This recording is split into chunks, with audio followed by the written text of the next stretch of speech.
Olá, boa noite. Michel Temer recebe alta e deve ficar em São Paulo até quarta. O presidente ficou 3 dias internado no hospital Sírio-Libanês. Governo baixa novamente a previsão para o salário mínimo de 2018. E ministro da Fazenda, Henrique Meirelles, diz que Planalto avalia liberar FGTS para FIES e crédito consignado. Motoristas de aplicativos de transporte individual pago protestaram em várias regiões do país. Eles são contra a lei nacional que deve estabelecer uma série de exigências que praticamente acaba com o serviço. O Brasil registra 7 assassinatos por hora no ano passado. Já o número de mortes violentas cresceu quase 4% em comparação a 2015. Você acompanha essas e outras notícias após o intervalo. Até já.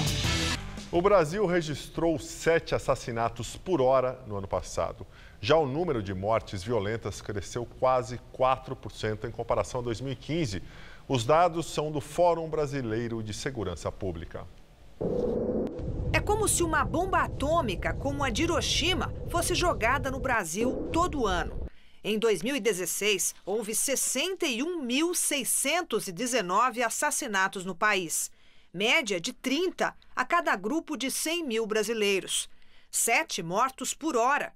Com quase 5 mil assassinatos no ano passado, o estado de São Paulo reuniu perto de 10% do total de mortes violentas do país. Mas como é o mais populoso, a taxa de homicídio é a menor da federação. Em 2016, foram 11 mortes a cada 100 mil habitantes, com queda de 5% em relação ao ano anterior. Os pesquisadores constataram que já faz algum tempo que os assassinatos não predominam nas capitais. A violência avançou sobre o interior. Outra conclusão é que, junto com o aumento do número de mortes no país, houve redução dos investimentos em segurança pública nas 3 esferas de governo: municípios, estados e União.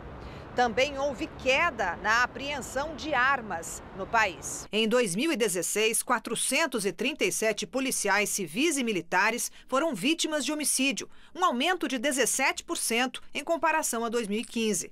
No mesmo período, 4.224 pessoas morreram em decorrência de intervenções de agentes civis e militares, um aumento de quase 26% em relação a 2015. O levantamento revela ainda que foram registrados no ano passado quase 49.500 estupros, média de 135 por dia e crescimento de 4%.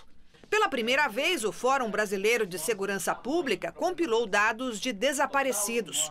Nos últimos 10 anos, foram quase 700 mil queixas desse tipo na polícia. Média de 8 pessoas que sumiram por hora, a maior parte em São Paulo. Um dado importante, já que em uma parcela das mortes violentas, as vítimas não são identificadas e podem estar sendo procuradas pelas famílias. Trabalho escravo. Nossa equipe foi a endereços de empresas aqui de São Paulo que estão na chamada lista suja. São locais que abrigavam trabalhadores em condições precárias. Há semanas, o tema é polêmico no governo Michel Temer. Só na sexta-feira a lista foi divulgada oficialmente pelo Ministério do Trabalho. A pasta pretende mudar as regras sobre trabalho escravo, mas uma decisão liminar do Supremo Tribunal Federal suspendeu a alteração. De longe, nada de anormal no prédio da Vila Maria, zona norte de São Paulo. Mas se aproximando, a gente nota sinais de abandono. A porta não tem maçaneta e a campainha está arrebentada. Pergunto para um funcionário de uma tapeçaria no andar de baixo sobre o imóvel de cima. Sem saber que estava sendo filmado, ele responde: Mas o que é? É confecção? Não sei. Isso aqui é os mortos. O homem sugere chamar por outra porta. Toco a campainha várias vezes, mas ninguém atende. Só que algumas pessoas aparecem nas janelas. De acordo com a lista divulgada pelo Ministério do Trabalho, aqui funcionaria uma confecção autuada em 2016 por trabalho escravo envolvendo 6 trabalhadores. Ali perto, na Vila Medeiros, Zona Norte, encontramos mais um endereço. Nesta casa ficaria outra confecção. Uma mulher aparece no portão com 2 crianças e depois um homem sai com um saco cheio de mercadorias. Ele põe o material no carro e sai com o veículo. Também tentamos falar com alguém da casa que tinha pessoas e cachorros, mas não fomos recebidos. Nesse ano, a empresa foi autuada por manter 4 trabalhadores em situação análoga à escravidão. A lista negra sobre trabalho escravo, atualizada e divulgada pelo próprio Ministério do Trabalho, tem no total 131 empregadores do Brasil inteiro. No caso aqui de São Paulo tem um fato curioso. Apesar das 2 confecções que a gente visitou ficarem na zona norte da cidade, os telefones de cadastro delas apontam para lojas no Brás, na região central. Nós vamos ligar agora nesses endereços para tentar falar com algum responsável. Na primeira loja, ninguém foi localizado. O número chamado não existe. Por favor, tente novamente. Já na segunda loja do Brás, a funcionária confirma que a empresa foi multada. A gerente explica que não sabia de nada porque a produção era terceirizada. Ela disse que sabia que o local era gerenciado por um casal de bolivianos, mas que a loja deixou de contratar os serviços. A gente foi pego muito de surpresa. A gente tinha feito uma vistoria nessa oficina fazia pouco tempo, né?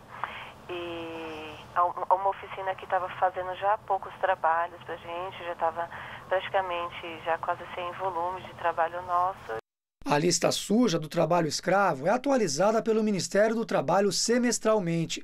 Os empregadores só são incluídos na lista depois de esgotados todos os recursos no âmbito administrativo. Os infratores são monitorados por 2 anos e só excluídos do cadastro se não houver reincidência da prática do trabalho escravo e todas as multas forem pagas. As novas regras que o governo pretende implantar retiram muitos critérios do que é considerado trabalho escravo, o que pode dificultar a fiscalização e a punição dos envolvidos. Pela mudança, só será considerado trabalho escravo uma situação em que houver submissão do trabalhador sob ameaça de punição com uso de coação e de maneira involuntária. O texto da portaria suspensa retira qualquer menção às condições do ambiente de trabalho e ao excesso de carga horária, por exemplo. Polícia Civil de Goiás e do Distrito Federal fazem operação contra grupo que fraudava concursos públicos. 8 pessoas foram presas e há suspeita de que o Enem deste ano seria mais um dos alvos. Um vídeo divulgado pela Polícia Civil mostra um ex-funcionário do Centro de Promoção e Seleção de Eventos, o CESP, e atual SEBRASP, retirando de uma sala alguns cartões de resposta em branco do concurso para delegado da Polícia Civil de Goiás. Segundo os investigadores, Ricardo Silva do Nascimento levou os papéis para casa, preencheu com as respostas certas e os devolveu. Ele foi preso hoje. A operação investiga 16 candidatos que teriam pago de R$ 125 mil a R$ 375 mil para passar nas 2 primeiras fases do concurso.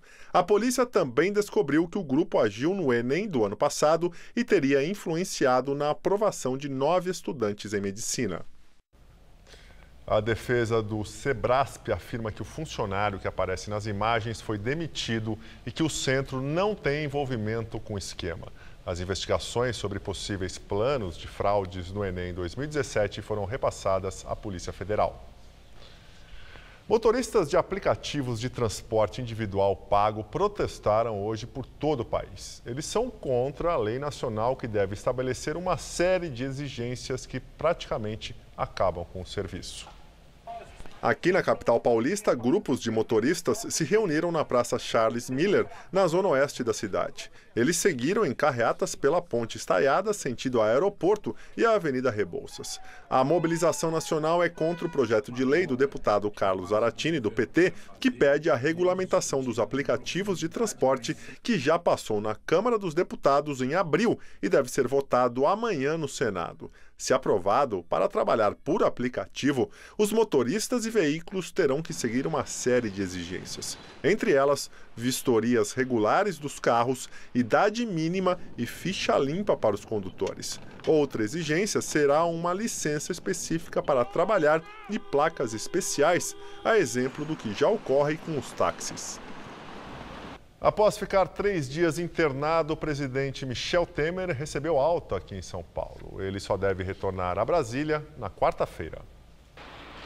A alta aconteceu no início da tarde. Na saída do hospital, o presidente se despediu da equipe médica que o acompanhou e acenou para os jornalistas. Disse que estava bem. Bom dia para vocês. Aqui foi tudo bem. Trabalhar passando. Como é que o senhor está passando? Tudo bem. O presidente passou mal na quarta-feira da semana passada, durante a votação da segunda denúncia contra ele na Câmara dos Deputados, que foi arquivada. No Hospital do Exército, em Brasília, foi constatado um quadro de retenção urinária. Na sexta-feira à noite, Temer veio para São Paulo e foi internado no Hospital Sírio-Libanês para tratar a hiperplasia benigna da próstata, que é quando ocorre o aumento da glândula. Temer passou por um procedimento cirúrgico para desobstrução da uretra e para reverter o crescimento da próstata. O presidente deixou o hospital e veio direto para a casa dele, que fica no Alto de Pinheiros, na zona oeste de São Paulo. Por recomendação dos médicos, ele deve permanecer em repouso na cidade hoje e amanhã e retomar as atividades em Brasília na quarta-feira. A agenda de hoje, que previa um encontro com o presidente da Bolívia, Evo Morales, foi cancelada. Em casa, Temer recebeu a visita do presidente em exercício da Câmara dos Deputados, Fábio Ramalho, do PMDB. Os dois discutiram sobre as próximas votações no Congresso. O presidente está bem, ele tá até mais jovem, tá? Ele rejuvenesceu esses dias, está aqui. A reforma da Previdência, nós conversamos muito. O que eu falei com o presidente? Precisa de uma discussão maior com a sociedade, para que a sociedade entenda, porque hoje nós temos uma comunicação que foi falha na reforma da Previdência. Então, eu deixei isso bem claro para o presidente não vai fazer nada sem ter uma discussão maior com a sociedade. O ministro da Fazenda, Henrique Meirelles, disse hoje em São Paulo que o pior da crise já passou. Ele anunciou que o governo estuda liberar novos recursos do FGTS para pagamento de empréstimos consignados. O ministro também admitiu que pode ser candidato a vice-presidente, caso seja convidado por algum partido em 2018. Henrique Meirelles aproveitou a palestra que fez a empresários para fazer um balanço das medidas que o governo federal vem adotando até agora para estimular a economia, entre elas a reforma trabalhista. O ministro da Fazenda afirmou que o país já saiu da maior recessão da sua história e que a geração de empregos vem aumentando. Segundo Meirelles, a projeção oficial de crescimento econômico para o ano que vem é de 2%, mas com viés de alta. O ministro da Fazenda voltou a defender a reforma da Previdência e disse que ela é inevitável e que acredita na aprovação da proposta ainda este ano, já que em 2018 seria muito difícil por ser um ano eleitoral. Mesmo aquelas que combatem a reforma da Previdência e que a reforma da Previdência seja aprovada. Imagine o que não seja. O primeiro desafio do próximo presidente da República será aprovar a reforma da Previdência. Então já começa com um problema grande, com um desafio grande. Então o melhor serviço que se faz ao país e para o próximo governo é aprovar a reforma da Previdência agora. O ministro disse ainda que o governo está analisando a possibilidade de uma nova liberação dos recursos do Fundo de Garantia por Tempo de Serviço, desta vez para o pagamento de empréstimos consignados, e que iria conversar ainda hoje em São Paulo com o presidente Michel Temer sobre a possibilidade de extensão do Refis para garantir novas adesões ao programa lançado para o refinanciamento de dívidas com o fisco. Durante a tarde, Temer assinou uma medida provisória prorrogando o Refis até o dia 14 de novembro. O governo espera arrecadar até 10 bilhões de reais com o programa de parcelamento de débitos tributários das empresas para tentar fechar as contas neste ano, com um déficit previsto de 159 bilhões de reais. Entre as medidas que visam a redução de custos está o adiamento por um ano do reajuste prometido a servidores a partir de janeiro de 2018. O governo também quer elevar a contribuição previdenciária dos servidores públicos de 11% para 14%. Agora vamos ao comentário de economia com Denise Campos de Toledo. Falar que a crise acabou com mais de 13 milhões de desempregados, recordes de inadimplência de micro e pequenas empresas e o brutal rumo das contas públicas parece um pouco de exagero. Mas o pior já passou sim. Temos inflação sob controle, juros em queda, retomada de atividade, do emprego. A questão é que os efeitos da crise ainda estão por aí. Para quem está desempregado, não adianta falar em queda da inflação. E a inflação está baixa depois de ter jogado os preços num nível que afeta muito o poder de compra até de quem não perdeu o emprego. As empresas ainda sentem a instabilidade da reação do consumo e, pelo risco de crédito, têm dificuldade até para conseguir capital de giro. A ociosidade é grande, principalmente na indústria, segurando mais a oferta de vagas, além de desestimular investimentos. As contas públicas continuam com imensos déficits, o que reduz o potencial de investimentos também do governo. Há cortes até em áreas prioritárias. Em setembro, o déficit do setor público chegou a 21 bilhões e 260 milhões de reais. Se incluirmos gastos com juros, em 12 meses, soma 567 bilhões e meio de reais. Por tudo isso, a saída da crise tem sido bem gradual. O que o governo tem de fazer é insistir nas medidas que podem garantir o ajuste fiscal, redução da dívida, gerando maior confiança. Confiança que estimula investimentos, a geração de emprego, ajudando a economia a crescer mais. Agora, não dá para afrouxar o cinto. Só com a austeridade é que se pode garantir, de fato, a reversão da crise e as condições para um crescimento sustentável de longo prazo. O que gera desconfiança é que o governo Temer, mesmo com os resultados que tem obtido no plano econômico, também tem a marca da corrupção. Faz concessões para se manter, o que atrapalha até a agenda econômica. Há muita desconfiança quanto ao espaço político para mais avanços, especialmente no que se refere ao ajuste das contas públicas. Eu volto na quinta, até lá. O ministro do Supremo Tribunal Federal, Gilmar Mendes, foi sorteado para analisar o pedido do ex-governador do Rio de Janeiro, Sérgio Cabral, para permanecer preso na cadeia de Benfica, na zona norte do Rio de Janeiro. A defesa quer derrubar a decisão do juiz federal Marcelo Bretas, que determinou a transferência dele para Campo Grande, no Mato Grosso do Sul. Cabral responde a 16 processos na Lava Jato e já foi condenado em primeira instância em 3 ações, tendo pena somada de 72 anos de prisão. A bancada do PT deve lançar até o final do ano Luiz Marinho para concorrer ao governo do estado de São Paulo nas eleições de 2018. Mas o nome do ex-prefeito de São Bernardo do Campo, no ABC Paulista, não é unanimidade dentro do partido. Uma ala prefere o ex-prefeito da capital, Fernando Haddad, que também pode concorrer a uma vaga no Senado, junto com o vereador da capital paulista, Eduardo Suplicy. Na campanha presidencial, a pesquisa Ibope mostra que Lula continua em primeiro lugar. Em segundo, aparece o deputado federal Jair Bolsonaro, do PSC. Os dois podem disputar o segundo turno. Neste cenário, Lula, do PT, aparece com 35%, Bolsonaro, do PSC, 13%, Marina Silva, da Rede, 8%, Geraldo Alckmin, do PSDB e Luciano Huck, sem partido, com 5% cada, João Dória, do PSDB, 4%, Ciro Gomes, do PDT, 3%, Álvaro Dias, do Podemos, 2%, Ronaldo Caiado, do DEM, 1%, Chico Alencar, do PSOL, 1%, o ministro da Fazenda Henrique Meirelles, do PSD, e João Amoedo, do Novo, não pontuaram. Branco e nulo, 18%. Não sabe, não respondeu, 5%. No cenário sem Lula, Bolsonaro e Marina aparecem empatados, 15% cada um. Depois, Luciano Huck com 8%. Ciro Gomes e Geraldo Alckmin com 7% cada. Dória, 5%, Álvaro Dias, 3%, Henrique Meirelles aparece com 1%, junto com Fernando Haddad, do PT, o senador do DEM, Ronaldo Caiado, o deputado federal Chico Alencar, do PSOL, e o banqueiro João Amoedo, do Partido Novo.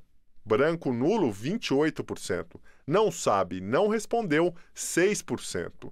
Lula, condenado na Lava Jato a 9 anos e meio de prisão, depende do julgamento do recurso em segunda instância. Se a condenação for confirmada, ele pode ficar inelegível pela lei da ficha limpa. O PT diz que não tem plano B e que, mesmo no caso de a condenação ser mantida em segunda instância, o ex-presidente estará na disputa. A decisão no TRF deve sair só no ano que vem. O Ibope ouviu 2.002 pessoas em 143 municípios entre 18 e 22 de outubro. A margem de erro da pesquisa é de 2 pontos percentuais. O governo federal baixou novamente a previsão para o salário mínimo de 2018, que passou de R$ 969 para R$ 965. A estimativa consta na proposta de orçamento do ano que vem, que ainda vai ser enviada ao Congresso Nacional. Hoje, o salário mínimo está em R$ 937 reais, e a estimativa para 2018 já havia sido reduzida de R$ 979 reais para R$ 969 reais. A Justiça Paulista proibiu hoje a realização de um show do cantor Caetano Veloso em uma invasão do Movimento dos Trabalhadores Sem Teto, o MTST, em São Bernardo do Campo, no ABC Paulista. O show estava marcado para começar às 7h30 da noite. Mas poucas horas antes da apresentação, a juíza Ida Inês Del Cid acatou um pedido feito pelo Ministério Público de São Paulo em uma ação civil pública. A magistrada alegou que o local não possui estrutura que suporte a apresentação de artistas de massa. O Ministério Público argumentou que a área é invadida, que a invasão é ilegal, que há uma ordem judicial de reintegração de posse pendente e que o local não tem estrutura para comportar um show deste porte, além de não ter as autorizações necessárias. A juíza fixou a multa de R$ 500 mil em caso de descumprimento e disse que a polícia pode ser acionada para impedir o show caso necessário, para garantir a segurança dos participantes. Os sem-teto estão em um terreno particular no bairro Assunção, que abriga 6.500 famílias. É a maior invasão feita pelo MTST nos últimos anos. Mesmo com o show proibido pela Justiça, o cantor Caetano Veloso esteve no local hoje e discursou para os manifestantes ao lado de outros artistas. Nós viemos aqui com vontade de cantar e com a missão de cantar. Mas, como vocês já sabem, manobras legais foram feitas para que o show não pudesse acontecer. No entanto, nós estamos aqui, estamos juntos. Criolo e eu, os outros artistas que estão aqui e vocês. O complexo do AMB, na zona norte da capital paulista, não será mais tombado. A decisão é do Conselho Municipal de Preservação do Patrimônio Histórico, que deixa o espaço disponível para qualquer intervenção, inclusive a demolição. Há tempos, o prefeito João Dória, do PSDB, anunciou o desejo de privatizar o local. O AMB tem cerca de 400 mil metros quadrados, que inclui o pavilhão de exposições e o sambódromo. Dória pretende obter 7 bilhões de reais com a venda do complexo e também do autódromo de Interlagos. O Ministério Público Estadual abriu inquérito para investigar se o prefeito de São Paulo, João Dória, do PSDB, usa a marca do programa Cidade Linda para promoção pessoal. A prática pode configurar improbidade administrativa. Se for condenado, o prefeito pode ser multado ou até se tornar inelegível.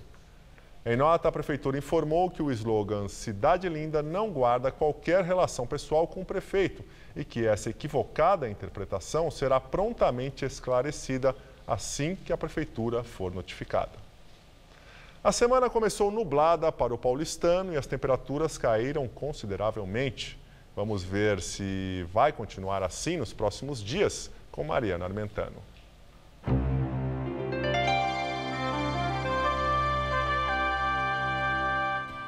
Para todo o estado de São Paulo, fica mantida a previsão de chuvas com risco até de temporais. Aqui na capital, além do tempo instável, teremos temperaturas mais amenas. Para essa próxima madrugada, mínima prevista de 17 e máxima amanhã à tarde de 25 graus, com muitas nuvens e chuvas a qualquer hora do dia. Na quarta-feira, esfria mais, a mínima cai para 14, a máxima para 20 graus por causa do tempo fechado. E na quinta-feira o tempo volta a ficar firme, já com aberturas de sol e temperaturas entre 13 e 22 graus por aqui. Bom, eu fico por aqui. A edição de hoje pode ser vista no site do Jornal da Gazeta. Muito obrigado pela companhia. Fique agora com Rony Von no Todo Seu. Uma excelente noite e uma ótima semana. A gente se vê amanhã. Tchau. Anote a receita de um delicioso espaguete de queijo no Cozinha Amiga desta terça, 1h30 da tarde. Assista agora Todo Seu.